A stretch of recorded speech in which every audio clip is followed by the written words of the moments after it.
이 글은 제가 쓴 회의론과 이단에 관하여 치유와 변화를 위해 라는 책에서 발췌한 내용입니다. 저는 복음서가 다른 신화와 다룬 이유가 제자들의 행동 패턴을 통해서 제자들의 다양한 심리 변화를 객관적으로 분석하여 알 수 있음에도 불구하고 정작 그 상황을 묘사했던 목격자라고 하는 제자들은 예수님의 그리고 제자들의 심리를 잘 모르고 기록한 행동 패턴만 기록하지 그 심리를 다 반영하지 못한 그런 기록이 있습니다. 그 이야기는 그 당시 상황을 직접 보았으나 그 내면의 심리를 잘 몰랐던 사람들이 실제로 보고 기록한 증거라는 단서이기 때문에 그 부분에 초점을 맞추어서 책을 분석했습니다.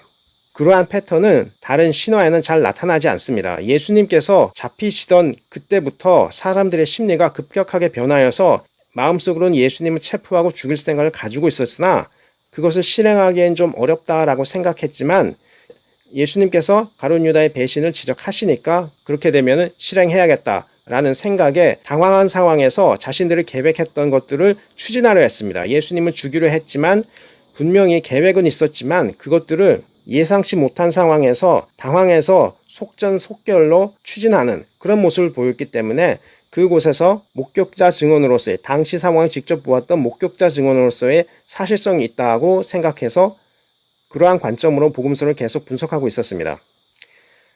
가룟 유다의 경우도 마찬가지였습니다. 중요한 것은 가룟 유다의 행동 이면에 있는 생각을 표현하지 못한 것입니다.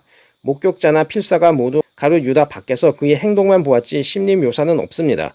독자 입장에서 그의 행동은 명백히 그의 심리를 반영하고 있음에도 불구하고 말입니다. 그의 행동으로 유추하면 그는 당황했고 두려움에 가득한 그리고 책임을 회피하려는 모습을 보였고 또한 죄책감에서 비롯된 행동을 보였습니다. 그러나 그 심정을 표현하지 않아 어색한 기록처럼 보입니다. 자칫 독자 중에는 심지어 가룟 유다가 넘겨주는 행위가 호의적인 행동이었을 뿐이라는 얼토당토 않는 결론을 내리기도 합니다. 전개될 상황을 모두 알고 설명하는 신화와 달리 어떠한 상황이 펼쳐질지 모르고 어떤 심리가 등장인물들 내면에 흐르는지 전혀 지적하지 않고 그들의 행동만 기억했다가 기록한 흔적이 보입니다. 독자 입장에서 유다와 대제사장이 당황하고 불안해했다는 상황을 고려해서 그들의 심리적 행동을 염려와 불안, 자기 방어적 차원에서 대응했다고 가정하고 설명하면 모두 이해가 됩니다. 가룟 유다뿐 아니라 자신들이 제자 중 하나에게 돈을 주어 매수했다는 사실이 드러난 이후 대제사장과 유대인 지도자들의 행동은 당황하여 급하게 이를 처리하려는 모습이 가장 뚜렷했습니다. 자신들의 은밀한 개입을 덮으려 했다는 뜻입니다. 그것이 명백한 의도였습니다. 다른 동기를 유추할 수 없습니다. 그러나 그 명백한 동기를 적지 않았습니다. 그들의 행동으로는 명확하게 그들의 심리를 반영하고 있는데 말입니다. 아무도 예수님을 십자가에 죽일 의도 없었습니다. 비록 그들이 로마 집권자에게 고소할 계획은 했었더라도 예수님께서 세금 관련 함정 질문을 피하시는 바람에 자기들끼리 처리하려 했습니다. 가룟 유다, 제사장 빌라도, 헤롯 누구도 예수님을 죽일 의도 없었습니다. 특히 명절날은 더욱 잡지 않으려 했는데 뜻하지 않은 예수님의 직면으로 유다를 비롯한 대제사장은 갑자기 당황하고 불안해지기 시작했습니다. 유대인 지도자들을 긴급 소집하여 빌라도에게 아침에 찾아갔습니다. 비록 빌라도가 십자가에 달 3명을 예비해 놓았더라도 그는 당일 1명을 놓아줄 생각이었습니다. 예수님을 죽인 십자가가 실제로는 밀란을 일으켰고 살인 강도의 죄목으로 체포된 한 유대인 바라바를 죽일 도구였습니다. 헤롯 역시 예수님을 만날 생각이 없었습니다. 그 뜻하지 않은 상황이 꼬리에 꼬리를 물고 우연성에 연결되어 눈더미처럼 불어나 당사자들, 유다, 제사장, 빌라도, 로마 군병, 유대인들의 무리, 헤롯, 그들조차 통제하지 못하는 구렁텅이로 밀어넣었던 것입니다. 결국 제사장들의 주장대로 십자가형에 처해졌습니다. 예수님의 죽음에 대한 예언을 들었던 제자들의 눈에 비친 예언을 몰랐던 외부인들의 행동은 제3자인 우리가 보더라도 당황했습니다. 뜻하지 않은 심리적 요인에 기인한 불안 심리를 반영하는 행동들이 그 예언대로 예수님을 십자가로 내몰고 있습니다. 실제로 만약 그들이 당황하지 않았다면 무슨 이유에서 대제사장으로서 애써 절기를 보내면서 더럽히지 않게 빌라도 관정에 들어가지 않으려는 자신들만의 이방인 접촉 금지 규율을 지키면서까지 빌라도를 밖으로 불러내는 그의 심기를 건드리는 행위를 했겠습니까? 만약 어떤 종교 지도자가 당신과의 접촉을 부정하다고 여기면서 집 앞까지 와서는 집에 들어오지 않고 밖으로 나와달라고 하면 얼마나 기분이 나쁘겠습니까? 아침부터 말입니다. 차라리 찾아오지나 말지 그러느냐고 하지 않겠습니까?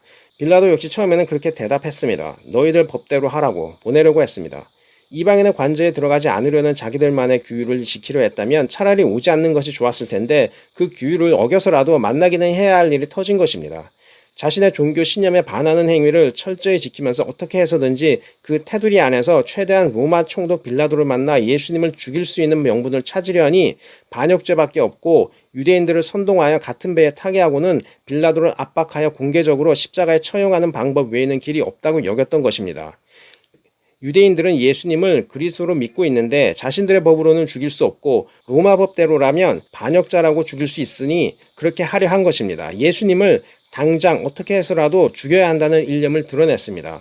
모두 뜻하지 않은 상황에서 불안과 염려에 휩싸여 원래의 계획대로 했다기보다 뜻하지 않은 시간대에 뜻하지 않은 일을 마주하여 당황해하는 모습입니다. 그에 반해 예수님은 그들의 심리를 미리 알고 침착하게 각각의 사람들에게 분명히 미리 알고 예언했다는 사실을 직면하셨습니다. 너무나 대조적입니다. 제가 복음서로 예수님의 말씀을 들었던 제자 중 정말 관심이 깊고 신뢰를 형성한 제자가 정확히 기록한 증언이라고 믿는 이유는 예수님께서 하신 말씀 때문만이 아니라 바로 이러한 목격자의 심정이 들어있는 명확한 관점이 문서에 남아있기 때문입니다. 신화에는 바로 그러한 목격자의 심리가 반영된 특징이 없습니다. 예수님은 단순히 구약의 시편, 선지서 말씀 띄어서 임의로 나다, 나야 나 하는 식으로 자신의 신성이나 메시아를 일방적으로 주장하신 분이 절대로 아닙니다. 현대 목사들이나 이단 교주나 단상에서 그렇게 합니다. 예수님은 분명히 주변 사람들의 심리 변화, 특히 종교 지도자들이 자신을 죽이려 하는 심리를 직감하시고 자신의 주변인들의 심리 변화를 정확히 말씀하시면서 예언하셨습니다. 그리고 결국은 그들로 인한 죽음이 구약에 흩어져서 예언된 메시아 하나님의 아들의 죽음과 부활, 속죄의 의미라고 하셨던 것이었습니다. 그리고 그 제사장과 바리새인들의 살해 의도는 자신들의 의로운 행위를 손상하는 말을 했고 은밀한 사기 행위를 비판하신 것에 있습니다. 표면적으로는 신성 모독자, 모세 율법을 어기는 자라고 예수님을 그 틀에 집어넣어서 거짓 선지자로 죽이려 했으나 예수님은 그들로부터 종교 사기의 피해를 본 가난한 여성들, 그들 편에 서서 사기와 성범죄자의 피해자가 되지 않도록 도우시려다가 십자가에 달리신 것이었습니다. 신성 모독에 관련된 부분에서의 비난은 예수님께서 당시 하나님만이 보일 수 있는 기적, 가령 피부병 환자를 고치시고 죽은 자를 살리시고 날 때부터 장님인 사람, 중풍병자를 고치시는 하나님께서 하시는 기적을 보이면서 주장하셔서 그들이 해하지 못한 것이었습니다. 실제로 만약 예수님께서 그 기적을 행하지 않으셨다면 유대인들 지도자들이 억지로 예수님을 로마 총독 빌라도에게 끌고 가서 반역자라고 죽여달라고 하지는 않았을 것입니다. 얼마든지 거짓 선지자라면 돌에 쳐서 죽이라는 그런 규정이 있기 때문에 그들이 예수님을 신성 모독자라고 비난하면서 모세의 율법대로 죽이지 못한 그 심리에는 비록 우리가 명확한 기적이 일어났었다는 증거를 기록되어 있는 문서 안에서 객관적으로 확증할 수는 없지만 증언으로서 내려오기 때문에 우리가 확증할 수 없지만 그들이 예수님을 왜 모세의 율법대로 쳐 죽이는 일을 하지 않고 오히려 유월절에 가장 힘든 방식으로 예수님을 유월절에 아침에 빌라도에게 가서 십자가에 매달으라고 소리칠 정도로 다급했다는 얘기는 그들이 어느 정도는 예수님의 기적을 자신들의 법정에서 객관적으로 인정했다는 사실을 행동으로 방증하고 있는 것입니다. 만약 예수님께서 일으키셨던 기적이 사실이 아니라면은 그렇게 논의하지도 않았을 것이며 곧바로 돌로 쳐 죽인다 할지라도 아무도 이의를 제기하지 않았을 것입니다. 그렇기 때문에 예수님께서 기적을 행하셨다는 것에 대한 간접적인 증거가 그들 스스로도 하지 말자고 했던 유월절에 예수님을 죽이려 했던 그런 행동에 있습니다. 아쉬운 점은 방금 말씀드렸던 것처럼 그 기적이 당시 유대인들에게는 강력한 증거이지만 현대 우리에게는 그 기적마저 글로 남아있기 때문에 정말 일어났는지 확증할 수 없다는 약점이 있습니다. 그러나 전혀 근거가 없는 것은 또 아닙니다. 아까 말씀드렸던 그들이 예수님을 곧바로 죽이지 않았던 그 사실, 예수님을 곧바로 죽이기보다 가장 힘들고 어렵고 애매한 방식으로 유월절에 빌라도를 끌어들여서 죽이라고 했던 그런 다급한 행동들, 그리고 또 한 가지가 있습니다. 바로 심리적인 부분입니다. 다른 신화는 단순한 기적만 서술하고 그 기적에 대해서 아무도 의문을 제기하거나 이해관계에 근거해서 그 기적을 숨기려고 하거나 거짓 소문을 퍼뜨려서 기적에 대한 사실에 대해서 무시하거나 무마하려는 반대자들의 행동이 없습니다. 다른 신화에는. 수메르 신화나 그리스 신화 모두 여신의 부활, 헤라클레스의 부활에 대해 서술은 하지만 안 믿는 사람들의 의심의 소리가 없습니다. 그것은 우리 인간의 일반적인 반응이 아닙니다. 예수님께서 날 때부터 장님인 사람을 고치셨습니다. 38년 된 병자를 고치셨습니다. 나사로를 살리셨고 예수님 스스로 또 부활하셨습니다. 사람들은 정말 치유가 일어났는지 확인했고 명확함에도 불구하고 거짓으로 치부했고 기적의 실현 여부와 관계없이 믿지 않았고 자신들의 신념, 갈릴리 출신 나사렛 예수는 거짓 선지자다 하는 믿음을 끝까지 버리지 않았습니다. 비록 부정적인 모습이지만 그 강한 의심은 인간이 가지고 있는 일반적인 회의론적 관점입니다. 게다가 그들의 말과 행동은 모세의 율법만을 문자적으로 해석하고 그 문자적인 해석 외에는 다 거부하는 그러한 당시 종교적인 열정을 가지고 있는 그러한 사람들의 행위 패턴과 많이 닮아 있습니다. 좀 더 폭넓은 시야로 성경 전체를 보지 않고 특히 각각의 서로 다른 선지자의 서로 다른 글에서 부분 띄어와서 연결하는 해석을 전혀 허락하지 않는 그러한 입장을 가지고 있는 사람이라면 이해할 수 있는 면이 일부 있습니다.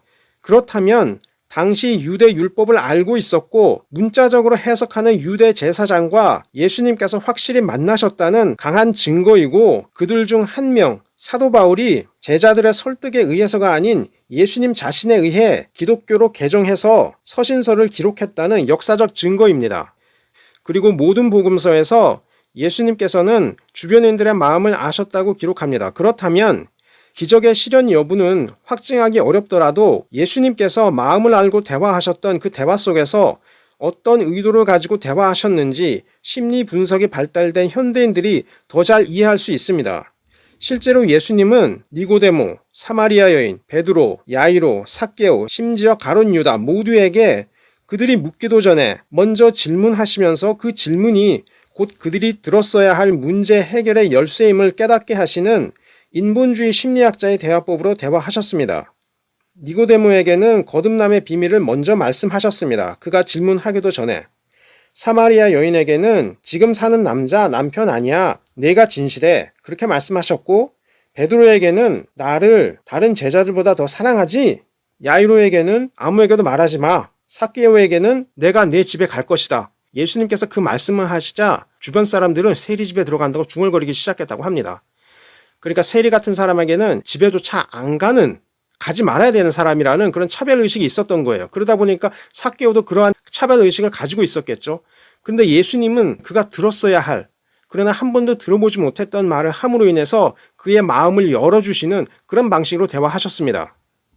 심지어 예수님을 배신하려던 가룟 유다에게는 너희 중 하나가 나를 배신할 것이다. 마태복음, 마가복음에는 그가 하셔서 3인칭, 단수, 그러나 명확하게 말씀하시지 않으셔서 제자들이 누군지 알려달라고 했어요. 다 자기 아닙니까? 저 아니죠? 라고 말할 때 베드로가 눈짓으로 요한에게 누군지 알려달라고 했어요. 예수님은 떡을 가져다가 아까 말씀드렸던 대로 유다에게 주시면서는 거절하는, 허락하지 않는, 금지하는 말씀을 하시기보다 허용하는 말씀을 하셔가지고 제자들이 순간적으로 명절날이니까 제자들 우리들이 쓸 것을 사오거나 아니면 가난한 자에게 주라고 보내시는 그 일을 시키시는가 보다 생각해서 가룟 유다를 의심하지 않았어요. 유다인 것을 알리시면서도 유다가 배신자가 아닌 것처럼 말씀하셔가지고 보내셨어요. 예수님께서는 그 전에 가룟 유다의 배신을 예언하시면서 그는 차라리 태어나지 않았다면 더 나았을 선택을 한다라는 말씀을 하셨습니다.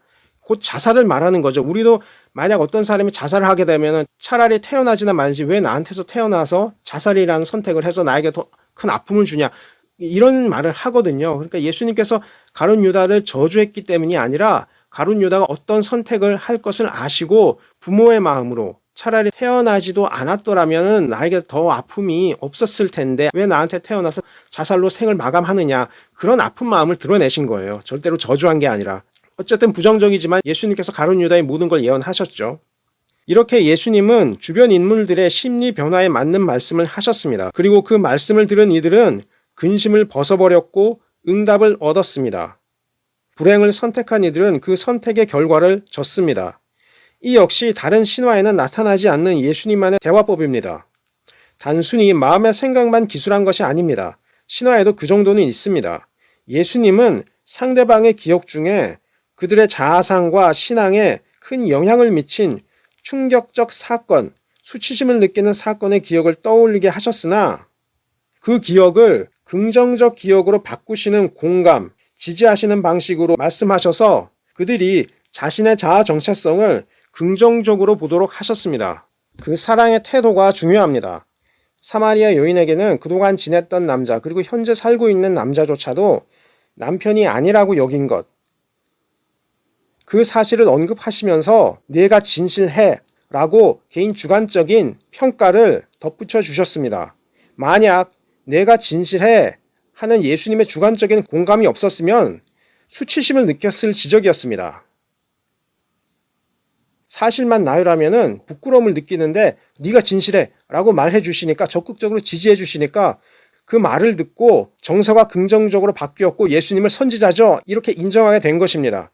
여성 입장에서는 이분이 나의 의견을 지지하시는 분이시구나 그렇게 느꼈겠고, 말하지 않은 사실을 알고 지금 남자에 대한, 남편으로 나를 대하지 않는 주관적 평가를 아시는구나, 그래도 진실하다고 해주시는구나 여기게 하셨던 것입니다. 베드로는 3번 부인했고 그것을 예수님께서 보셨음에도 불구하고 내가, 베드로 입장에서 내가 다른 제자들보다 예수님을 사랑하시는 줄을 아시는구나, 인정해 주시는구나, 그래서 자신의 부끄러운 과거를 분리해버리면서 긍정적으로 자신의 정체성을 받아들이도록 대화하셨습니다. 이러한 대화가 수메르, 그리스, 이집트 신화에는 없습니다. 그렇다면 실제로 사마리아 여인 베드로를 만나신 장면을 직접 본 다른 제3자의 목격자가 그 대화 장면을 직접 보고 기록했다고 할 수 있습니다. 특히나 베드로와 예수님의 대화는 예수님께서 무덤에서 나와 눈에 보이는 육체로 베드로와 개인적 대화를 한 것을 바로 눈앞에서 본 제3자, 예수님의 품 안에서 배신자가 누구인지 그 정체를 물었던 그 제자, 베드로를 성전 뜰 안으로 들였고 예수님의 십자가 고통과 돌아가신 후 옆구리를 찔리시고 장사된 것을 보았던 그 제자, 여성들의 말을 듣고 빈 무덤을 베드로와 같이 찾아가서 확인했던 두 제자 중 하나였던 그 제자가 갈릴리 호숫가에서 예수님과 베드로의 대화를 직접 눈으로 보았다는 확실한 증거입니다. 이러한 방식의 기술은 수메르, 이집트, 그리스 신화에는 나타나지 않는 사적 개인 대화를 하는 아주 가까운 친밀한 이들 사이에게서나 오가는 신뢰를 형성할 때나 할 수 있는 그런 대화입니다. 종교 교리나 일반적 도덕적 가르침도 아니고 미래의 예언도 아닙니다. 부활이 갖는 신학적, 철학적인 의미에 대한 논쟁도 아닙니다. 예수님께서 성전 뜰에서 베드로의 부인을 목격했던 예수님의 목격자적 기억이 예수님 입장에서 서술되고 있습니다. 복음서는 예수님의 부활 목격 상황만 기록된 책이 아닙니다.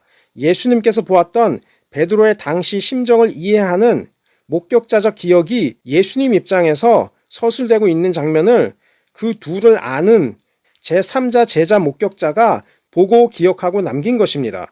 그 기억 상황은 예수님께서 무덤에서 나오지 않으셨다면 볼 수 없는 장면입니다. 그 대화 장면을 본 목격자의 기억이 서술되었다는 뜻은 예수님께서 무덤 밖으로 나오셔서 제3자의 눈에 보이셨다는 명백한 근거이고 신화가 아니라는 근거입니다.